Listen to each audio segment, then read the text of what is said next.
Devi sapere che io non ti tollero più, non mi puoi rompere le balle ogni volta, ogni 5 minuti per queste... Ma se vuoi uscire dal club con il gusto, sta scappando. Non puoi continuare come puoi fare quello che stai facendo, tutti i giorni le stesse cose, non puoi continuare così. A Carlo Forte da che sta andando, dai nudisti, quello lì. Boh. Ascolta, devo finire di rompere le scatole. Basta Maria, adesso basta, non ne posso più, hai capito? Tante pisaccapai, mi hai rotto le scatole Maria, per dire, vai rindi. Uffa, incredibile. Ma l'ha capito che quello sta fuggendo? Oh no, non l'ha capito. Non mi devi portare nulla.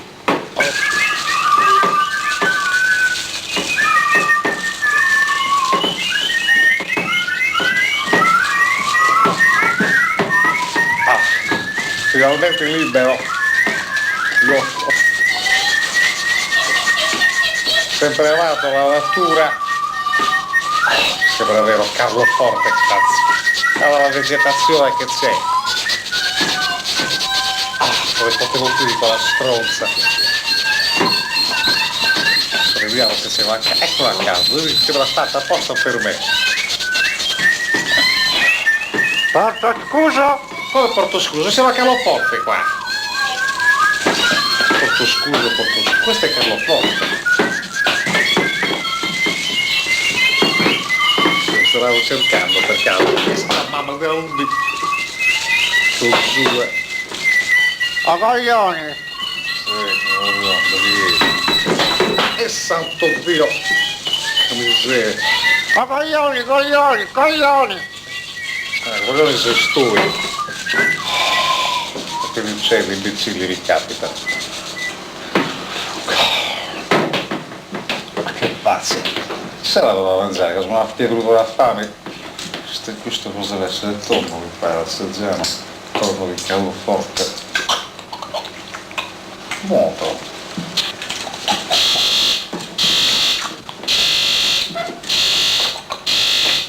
Oddio, chi è?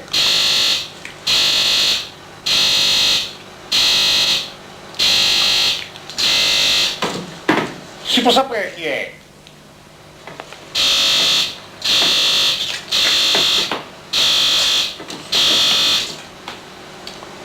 Si può sapere chi è? Sono Gavino.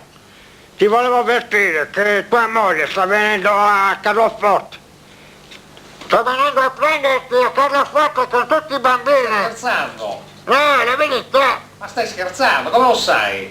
E il suo frutto sta venendo, è già partito. Ma quando è partita? Si può sapere? Come fai a saperlo con certezza? Ti conviene a ci scappati subito. Oh mamma, cosa gli fai a babbo quando lo trovate a mamma? Non mi impazzito, dopo ci rughi dentro! Oh mamma, mamma, Fille pagazza! Tu porci, maledetto, figliala! oh mamma, Lo sapevo che la mia sei in pace! Ah, i noi sesi, brutto gravo! Oh, Gravas stoi, da pure io voglio essere sempre in pace, non posso più di questa vita di te, questa marmaglia di gente, capito? Disgraziato, voglio essere libero. Ah, facile! Molto facile andarsene così! Ma dai ragazzo se snarendi! Guardali come mi guardano! Questi... E lo credo che mi guardano poveri bambini, tu sei... ma che non mi Scalloni! Ma questa Scalloni si mi dice che tammen dopo, Ma scopri! se non ne hai, ma lasciamo Non mi perdere! dico bene!